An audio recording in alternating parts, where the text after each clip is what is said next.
O Dragão do Mar lutou contra a escravidão, fechou os portos e ainda hoje nós negros sofremos bastante racismo.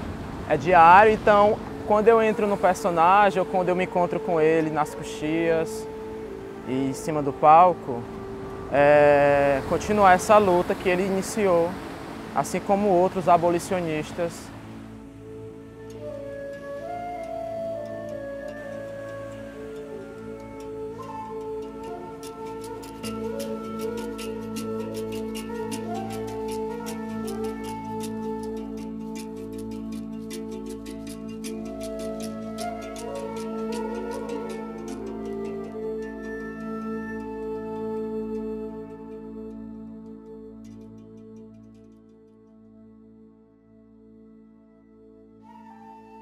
A vida dele é totalmente ligada com o mar, né? O próprio pai e o avô também eram jangadeiros, né? Desde cedo ele passa a trabalhar em embarcações, né? Mais ou menos a partir de 8, 10 anos de idade, né? Ele passa a trabalhar como chamavam na época, moleque de recado, nessa embarcação que entre Fortaleza e o Maranhão, principalmente. E aí ele vai conhecer de uma forma bastante próxima todas as dificuldades que esses trabalhadores do mar vivenciavam, né? Então, assim, há um processo de identificação mesmo. Acho que por isso que as pessoas conseguiram identificar nele, né, essa liderança.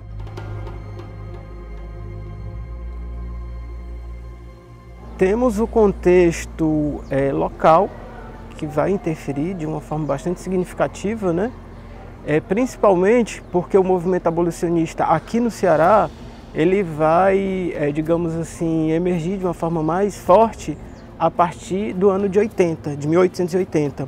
E no contexto local, é exatamente o período que o Ceará está saindo da grande seca de 1877 a 1880. Nesse sentido, durante esses anos, houve uma intensificação muito forte do tráfico interprovincial. Aqui no Ceará, esse aspecto mobilizou bastante setores da população, né? E no caso também os jangadeiros, porque eles acabavam se envolvendo diretamente com essa ação do tráfico interprovincial também.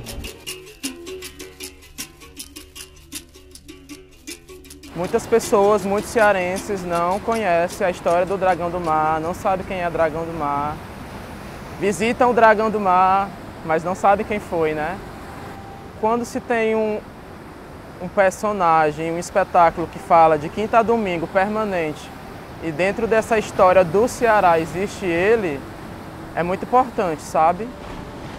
E eu sou muito grato e feliz em fazê-lo e contar a história dele. Sim, muito feliz. Aqui no Brasil tinha uma coisa chamada escravidão. As pessoas que eram negras, elas não tinham vida, elas não eram tratadas como gente. Aí eu fui até a capital do país pedir para que essas pessoas fossem libertadas. Muita gente duvidou que eu fosse chegar até lá. Mas eu cheguei. E foi tão bonito. Fim à escravidão!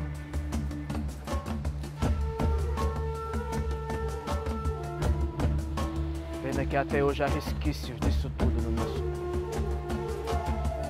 mundo.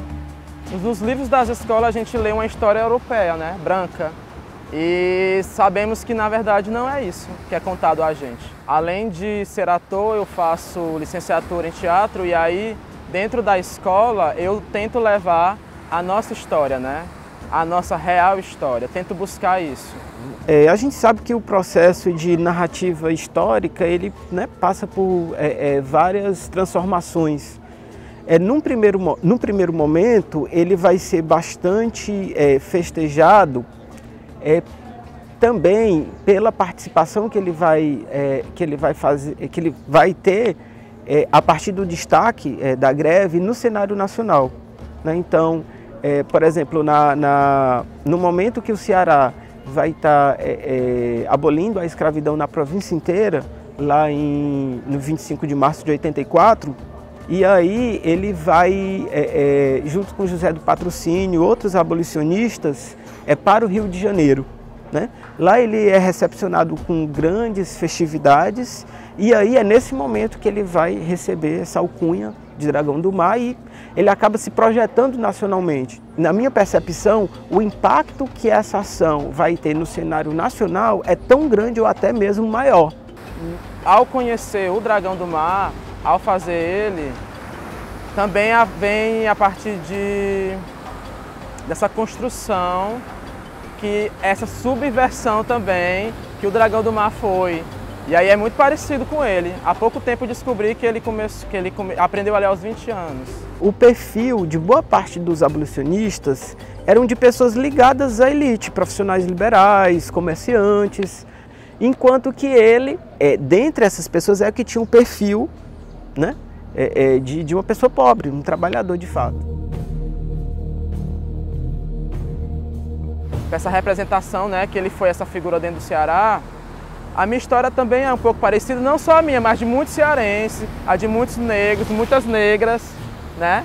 A gente está aí para subverter e a gente não vai deixar isso voltar para trás, a gente vai só ir à frente, entendeu?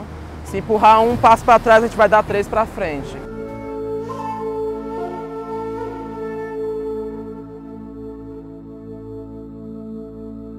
O próprio Dragão do Mar, né, o próprio Chico da Matilde, ele vai ter um destaque ali nesse contexto de 81 a 84. Em 84, quando tem a abolição aqui no Ceará, e ele vai ao Rio de Janeiro, digamos assim, ao auge, né, dessa projeção nacional. Mas logo depois, logo na sequência, no período republicano, por exemplo, né, na última década do século XIX, ele vai passar por um certo ostracismo, no esquecimento. E dessa forma ficou. Nas comemorações seguintes, o que a gente encontra nos relatos da imprensa é um lamento geral da ausência de registros desse processo histórico abolicionista aqui no Ceará. Esse quadro não vai mudar muito até a década de 30. E aí é nesse momento que há um resgate, de uma certa forma, dessa imagem do Chico da Matilde. E esse símbolo de luta contra a escravidão, enquanto ele for sendo repassado de geração para geração e conhecendo a história dele, de quem ele foi, de quem ele é, ainda hoje, na figura de outras pessoas que lutam contra isso, vai reverberar em outros dragões do mar, em outras pessoas que não vão deixar com que isso volte a acontecer e que a gente só venha crescer a partir daí.